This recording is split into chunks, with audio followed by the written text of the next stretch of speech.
안녕하세요. 영화장 시간입니다. 정희동입니다.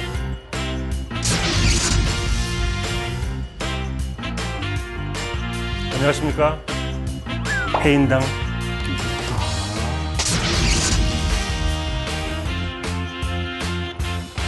제가 네. 여기 있으면 약간 번듯하게 보이시겠지만 네, 소설 게스트 쓸 때는 이렇게. 약간 페인이 되는 것 같아요. 네. 소설 쓸 때 저 만나는 분들 다 놀래거든요. 평소의 모습과 너무 다르다. 거의 페인 같다. 그게 평소 모습 아닙니까? 그럴 수도 있겠네요. 그래서 저는 어떤 사람이 집중하고 있을 때 모습과 이렇게 밖으로 드러나는 모습은 굉장히 다르다라는 말씀을 드리고 싶었고요.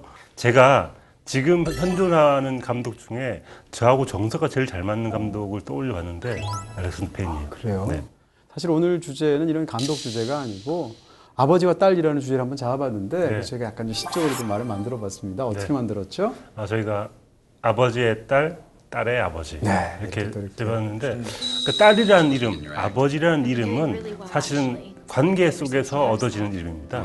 그 사람의 실제 이름이 있지만 아버지라는 건 누군가의 아버지인 거고 딸은 누군가의 딸이기 때문에 그 관계 속에서 어떻게 형성해 나가느냐에 따라서 굉장히 좋은 관계일 수도 있지만 나쁜 관계일 수도 있기 때문에 아버지의 딸, 딸의 아버지라는 이름을 한번 지어봤습니다. 네. 제 마음이 그 마음이고요. 네. 자, 1부 브리핑으로 넘어가도록 하겠습니다. 네. 아, 쉽다. 너무 쉽다. 계속 네. 이렇게 할 걸. 네.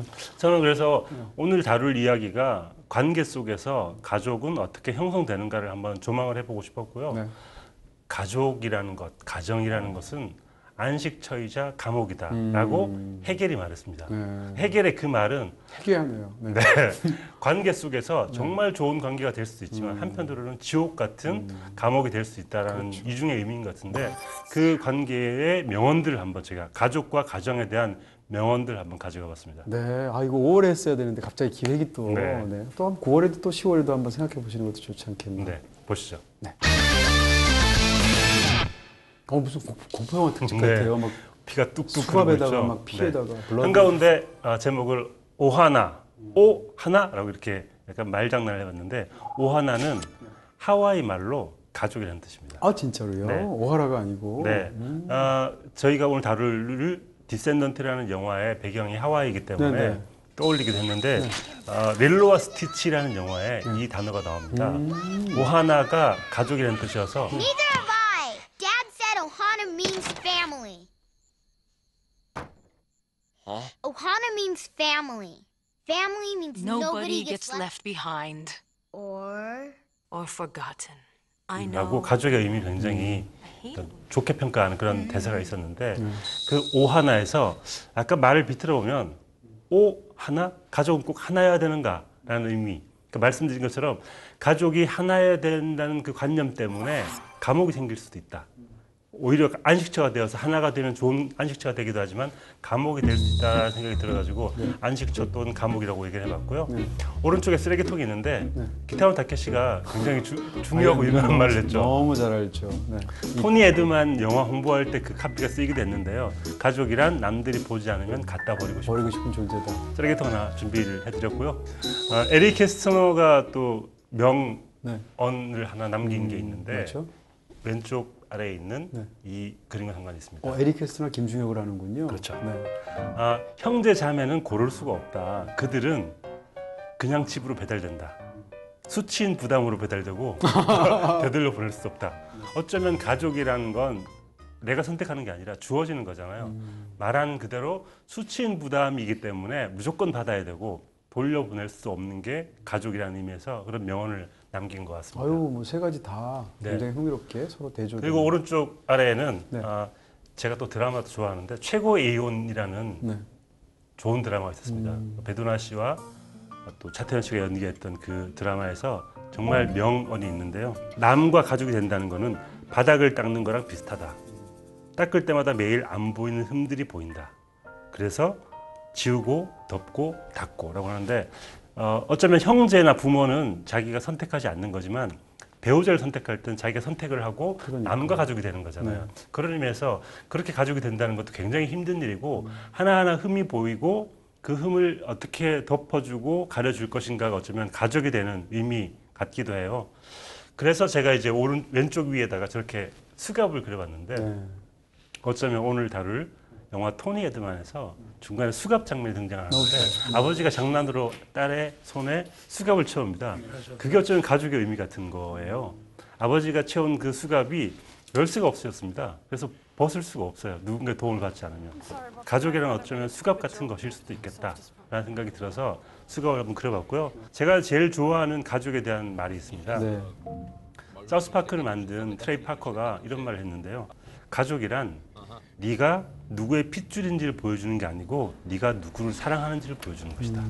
한편 벗어날 수 없는 것이기도 하지만 자기가 만들어 나가고 사랑하면서 가족을 만들어가는 것이야말로 진정한 가족의 의미가 아닌가라는 생각이 들었습니다. 무슨 고레다 히로카즈 특집 같은 그렇죠. 또 그런 네. 느낌이 들기도 하고요. 우리가 많은 가족 영화들이 있는데 네. 가족을 다룰 때 약간 코믹하게 다루는 경우가 많습니다. 기본적으로 가족은 서로 못 볼 꼴을 많이 보는 관계이기 그렇죠. 때문에 그런 관계 설정을 하는 것 같아요. 오늘 다루는 영화 아빠와 딸의 관계는 사실은 굉장히 이해하기 힘든 과정입니다. 딸은 아빠가 가지고 있는 책임감의 무게를 잘 이해하기 힘들어요. 한편 아빠는 딸이 여성으로서 앞으로 이 험난한 과정을 거쳐 나가야 할 그 마음가짐을 잘 이해하지 못합니다. 그렇기 때문에 가족 관계에서 가장 가까운 관계일 수도 있지만 사실은 가장 먼 관계가 아빠와 딸의 관계인 것 같아서 오늘 가족의 달 특집을 맞이해서 이렇게 꾸며봤습니다. 네, 영화당의 가족의 달은 지금부터 이제 10월 달로 하는 그럼요. 걸로. 네. 말씀해 주신 것처럼 사실 가족 관계는 다 특수한 것 같아요. 네. 모자 관계 특수하고 모녀 관계 특수하고 부자 관계, 부녀 관계 다 특수하거든요. 네. 다 제각각의 이유로 특수하기도 하면서 가족이라는 의미에서도 굉장히 더 비슷한 측면도 있는데 오늘은 그런 면에서 어떻게 보면 약간 대조적인 두 편 지금부터 네. 1분 브리핑의 기운을 받아서 시작해 보도록 하겠습니다.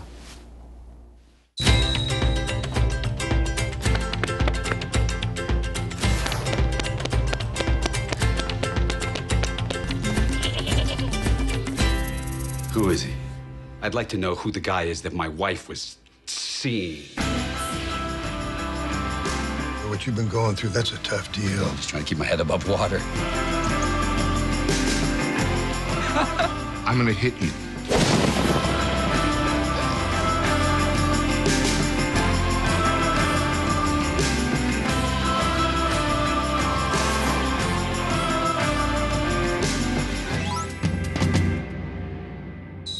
네, 페인당 당수님을 모시고 네. 디센던트 이야기를 하게 됩니다. 알렉산더 페인 영화죠. 네, 알렉산더 페인의 영화 처음 본 게 사이드웨이였거든요. 뭐 대부분에서는 네, 그랬을 사이드웨이를 거예요. 보면서 네. 이야기가 이런 식으로 흘러가나? 라고 생각했었는데 알렉산더 페인 영화의 가장 흥미로운 지점은 평범해 보이는 이야기가 어떻게 될지 종잡을 수 네. 없다는 그 흐름인 것 같아요. 네. 이번 영화도 마찬가지였던 것 같습니다. 예, 뭐 좋은 이야기는 다 역설적인 측면이 있는데 알렉산더 페인은 그런 역설적인 이야기를 굉장히 잘 꾸미고 그러면서 유머를 항상 바탕에 깔고 결국은 이제 굉장히 휴머니즘 가득한 이야기를 하는 게 아닌가 싶습니다. 그런 걸 보여주는 대표적인 경향을 보여주는 영화 하나가 바로 디센던트인 것 같고요. 네, 근데 알렉산더 페인에 관한 이 뒤에 어떤 뭐라고 그럴까요? 백스토리 중에서 굉장히 제가 기억하고 있는 흥미로운 스토리는 바로 이 디센던트 직전에 이제 사이드웨이 만들었지 않습니까? 네. 사이드웨이를 만들었을 때 그때 알렉산더 페인이 막 그 할리우드에서 떠오르는 신성이었단 말이에요. 그래서 많은 사람들이 배우들이 같이 일을 하고 싶었는데 사이드웨이라는 영화가 기획이 되니까 그 주연을 하고 싶다라고 했던 사람들이 굉장합니다. 브래드 피트, 조지 클루니, 러셀 크로우 이런 사람들이 다 주인공 하고 싶어요. 사이드웨이의 네, 루저 역할을 그렇죠. 안 근데 어울리는데. 거기에 대해서 결국은 감독이 선택한 사람이 누구예요? 폴 지아메티지 않습니까? 이런 걸 보면 감독 자체가 그런데 휘둘리지 않고 정말로 하고 싶은 걸 정확하게 할 줄 아는 그런 또 의외의 모습이 있어서 그러면 사이드웨이의 멋지다는. 후보였던 이 조지 클루니가 다음 작품에 그렇죠. 연결이 된 거네요. 알렉산더 페인이 조지 클루니와 작업을 하기 전에도 그런 얘기를 많이 들었다고 하더라고요. 네. 조지 클루니와 작업을 하면 촬영장이 늘 유쾌하다고 하더라. 그래서 난 꼭 한번 해보고 싶었다라고 얘기를 했다고 하더라고요. 네. 조지 클루니는 왠지 저도 인터뷰를 해본 경험도 있지만 왠지 저 사람은 어떤 스타일인지 알 것 같은 느낌이 있는데 어쨌건 기분이 굉장히 좋아지는 스타일의 사람입니다. 자, 일단 조지 클루니의 가장 유명한 작품 중에 하나가 사실은 조지 클루니가 출연한 최고로 유명한 작품은 아니지만 조지 클루니를 대표할 수 있는 연기를 뭔가 한번 생각해 보면 그 중에 하나가 디센던트 꼭 들어가지 않나 네, 싶습니다. 저도 딱 기억나는 게 인디어랑 디센던트인 것 같아요. Alexander. 둘 다 약간 비슷한 성격일 수 있는데 기본적으로 조지 클루니 하면 멋지고 그러니까 매너 넘치고 신사 같은 느낌의 이미지가 있는가 하면 한편 약간 허당끼 있는 있어요. 네. 코엔 형제 영화. 네, 코엔 형제 영화에서처럼 그런 느낌인데 조지 클루니가 가장 슬퍼하는 장면을 꼽으라면 저는 이 영화일 것 같아요. 가장 우수어린 그리고 삶의 비통함을 얼굴로 표현한 영화가 뭐냐? 바로 이 영화인 것 같습니다. 맞습니다. 사실 이 영화에서 뭐라고 그럴까요? 조지 클루니 약간 망가지는 거를 바보로 보이는 거를 두려워하지 않는 것 같아요. 왜냐하면 본인 스스로 자신감이 있기도 한 것 같고요. 또 연기를 잘하기도 하는데 의외로 코미디 연기 잘하잖아요. 네. 이 영화에서 보면 결정적인 어떤 이야기를 충격적인 이야기를 전해 듣고 친구한테 확인하려고 달려가는 장면을 보시게 되면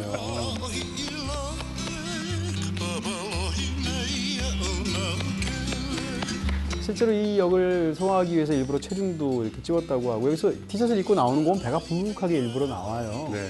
그렇게 나오기도 하고 또 이제 아예 등장할 때도 약간 돋보기 같은 거를 통해서 이제 보고 있지 않습니까? 네. 본인 스스로 이제 나이가 들었다는 거를 일부러 이 영화를 통해서 코믹하게 드러내는 방식의 연기를 하고 있죠.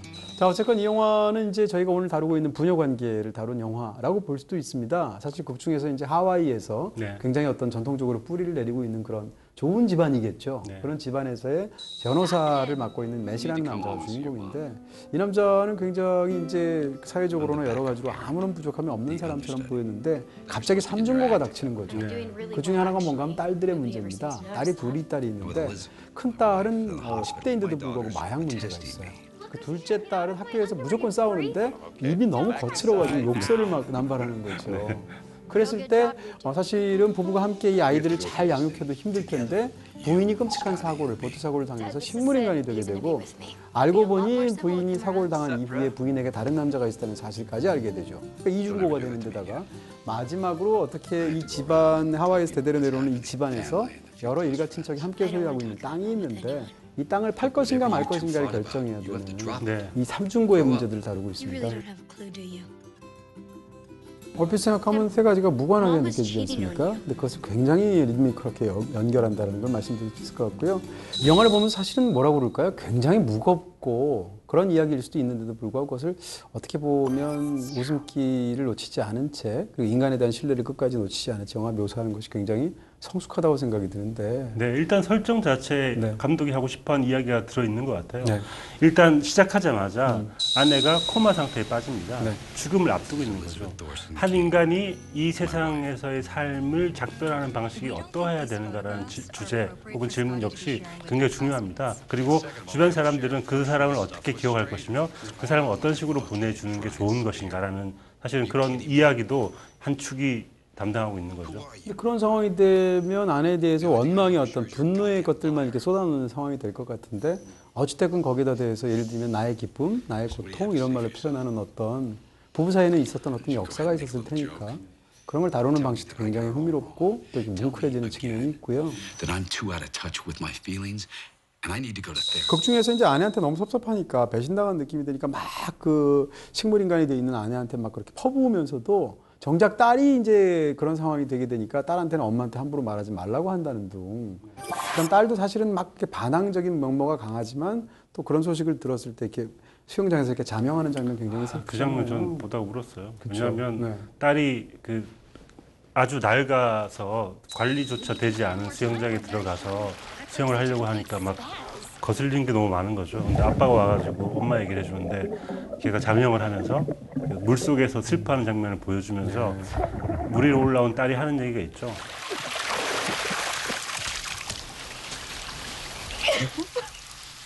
Why did you tell me the goddamn pool? 말하자면 아빠는 그만큼 상황에 대한 인식은 있지만 배려가 부족했던 거죠. 딸이 어떤 상태인지 배려하지 못했던 아빠가 어쩌면 점점 성장해가는 이야기인 것 같기도 해요. 그렇습니다. 그러면서 이제 부녀 관계를 얘기하다 보면 극 중에 사실 인상적인 장면이 저기 에필로그 장면인데 네. 저는 굉장히 좋아하는 영화를 마무리하는 어떤 그런 장면이라고 말씀드릴 수 있습니다. 근데 에필로그라고 해도 말을 해도 사실은 스포일러가 되지 않는 그렇죠. 그런 일상적인 장면이니까 네. 이 모든 일이 다 끝나게 되면 이제 작은 딸이 텔레비전에서 이제 펭귄이 나오는 자연 다큐멘터리를 소파에 앉아서 보고 있죠. 근데 약간 쌀쌀하니까 이렇게 담요로 이렇게 무릎을 덮고 앉아서 보고 있는데 잠시 후에 이제 프레이밍 하는 아버지가 조지 클루니가 아이스크림을 서로 다른 통에 담아와가지고 딸한테 주고 말도 안 해요. 좀 네. 먹어보렴. 네, 아빠는 네. 너를 사랑한단다 이런 거 없고 네, 네. 무심하게 툭 던져주고 둘이 앉아서 나란히 먹는데 이번에 또 큰 딸도 와가지고 같이 담요를 덮고 셋이 나란히 앉아서 본단 말입니다. 세 명은 같은 담요를 덮고 세 명은 나란히 앉아서 같은 곳을 바라보고 같은 텔레비전을 보고 있는 거거든요. 그것 자체로 그냥 무심하게 TV를 보는 장면인데도 아, 이제 이 부녀들에 대해서는 우리가 걱정할 필요가 없겠구나라는 신뢰가 생기면서 그러면 마음이 굉장히 따뜻하고 평온해지는 아주 훌륭한 엔딩 장면이죠. He will travel a great distance. And though he is a bird, he won't fly. 그런 부분에서 어떻게 보면 부녀 관계의 갈등과 화해를 다루는 어떤 정통적인 방식을 보여주는 그런 영화라고 말씀드릴 수 있고요. 그리고 마지막으로 세 번째인데 우리가 아까 말씀드렸던 건 삼중고 중에 앞에 두 개는 사실은 영화화가 많이 되는 얘기잖아요. 근데 이 조상 대대로 내려오는 우리 가문의 땅 파는 얘기를 다루는 영화는 거의 없단 말이에요. 네. 근데 현실에서도 주변에서 얘기를 들어보면 저희 집은 그런 게 없지만 선산이 있어서 땅을 이 후손들끼리 팔아야 되는데 서로 의견이 합치되지 않아서 막 재산 다툼 나고 싸움 되고 이런 경우 많잖아요. 네, 뉴스에서 자주 보이는 그런 이야기들이죠. 네, 바로 근데 그런 이야기를 다루었는데 이 이야기를 메인 스토리랑 어떻게 엮을까 하는데 굉장히 잘 엮었고요. 말하자면 아내 그리고 두 딸과의 관계에 관한 어떤 개인적인 가족의 이야기를 혈통에 관한 이야기로 바꾸고 정체성에 관한 이야기로 바꾸면서 어떻게 보면 하와이에서 살고 있는 맷이라는 사람에 관한 얘기로 보이지만 그거 자체를 하와이에 관한 일반적인 역사라든지 사회라든지 이런 걸로 확장시키는 굉장히 흥미진진한 그런 신선한 이야기를 알고 있습니다. Don't want to sell. They're gonna make a pretty big stink at the meeting. Yeah, but we have to. The trust is ours in 7 years. If we don't sell, it's just gonna be. 저는 알렉산더 페인 감독이 이런 이야기를 다루면서 꼭 놓치지 않는 주제가 네. 어쩌면 자연과 인간인 것 같아요. 사이드웨이 역시 거기도 그러네요. 와인을 만드는 방식에 대한 이야기 그리고 자본이 와인에 미치는 영향에 대한 이야기였다면 다운사이징 역시 인간들이 자연과 함께 어떻게 살아갈 것인가에 대한 질문이었거든요. 이번 영화에서 마찬가지로 하와이라는 아주 자연의 보고 자연이 주는 혜택이 많은 공간에서 인간들은 어떻게 자연을 이용하고 자본주의와 어떻게 약간의 밀당을 하면서 살아갈 것인가에 대한 질문을 사실은 이 이야기에서 하고 있는 것 같아요. 하와이에서 찍는 영화다 우리가 기대하는 것들이지 않습니까? 이 영화는 거기에 대해서 양면적인 태도를 보여주기도 하고 굉장히 영리하기도 하고 또 성숙하기도 한데 하와이 하면 보고 싶은 것이 일단 해변 보고 싶고 네. 또 실제로 하와이에서 가면 사람들이 놀라게 되는 게 이제 고지대의 어떤 풍광 같은 거란 말이에요. 이 영화는 그 두 가지를 실제로 제대로 충족시켜 줍니다. 하와이도 섬 하나가 아니잖아요. 그 중에서 이 영화에서 이제 카우아이 섬이 굉장히 흥미롭게 나오게 되는데 그 아내와 사귀었던 그 남자를 쫓아갈 때 그럴 때 그 해변이 나오는 게 이제 카우아이 섬이죠. 그런 부분에서 이 풍광들을 제대로 보여주는 측면이 있는 반면 영화 애초에 시작 자체의 내레이션이 My friends on the mainland think just because I live in Hawaii, I live in paradise. Like a permanent vacation. We're all just out here sipping Mai Tais, shaking our hips and catching waves. Are they insane? Do they think we're immune to life? How can they possibly think our families are less screwed up, our cancers less fatal, our heartaches less painful? Hell, I haven't been on a surfboard in 15 years. For the last 23 days, I've been living in a paradise of IVs and urine bags and tracheal tubes. Paradise? 그러니까 이제 많은 좋은 이야기들, 효율적인 이야기들이 그렇지 이 영화도 이제 대유법적인 방식을 쓰고 있는 네. 건데 맷이라는 사람의 가족 이야기를 통해서 결국 하와이 전체 이야기를 한다고 했잖아요. 근데 이 역도 성립하죠. 네. 하와이를 생각하게 되면 아까 말씀드린 것처럼 하와이는 군도잖아요. 여러 개의 섬들이 있고 그 섬들이 이루어서 우리는 일반적으로 하와이라고 말을 하게 되는데 이 군도를 멀리서 보면 같이 그 자체로 하와이로 통칭이 되지만 각각 가게 되면 심지어는 그 사이로 갈 때 배로 한참 가거나 비행기로 가야 된단 말이에요. 그럴 정도의 군도를 이루고 있는 각각의 섬들의 관계로 가족을 본다는 얘기죠. 네. 그런 의미에서 이 양쪽 관계들을 서로 전체를 이야기하면서 부분을 이야기하고 개체를 이야기하면서 종을 이야기하는 그런 식의 방식이 굉장히 훌륭하게 느껴집니다. 실제 내레이션에 그런 얘기를 하죠. 가족이란 군도와 같은 것이다. 모여 있지만 네. 멀리서 볼 때 모여 있는 것처럼 보이지만 네. 점점 서서히 멀어지는 존재가 가족이라는 존재다라는 건데 어쩌면 기나긴 자연의 역사 속에서 영토가 바뀌고 대륙이 이동하는 어떤 과정 속에서 영원한 것은 없다. 영원한 것은 없고 계속 변하는 것일 뿐이다라는 이야기를 어쩌면 가족에 대한 이야기처럼 하는 것 같아요. 가족이 하나의 결집체처럼 보이지만 결국에는 성장하면서 조금씩 멀어지게 되고 그 멀어지는 과정 자체를 이해하는 것이야말로 가족을 이해하는 지름길이라고 얘기하는 것 같습니다. 그렇습니다.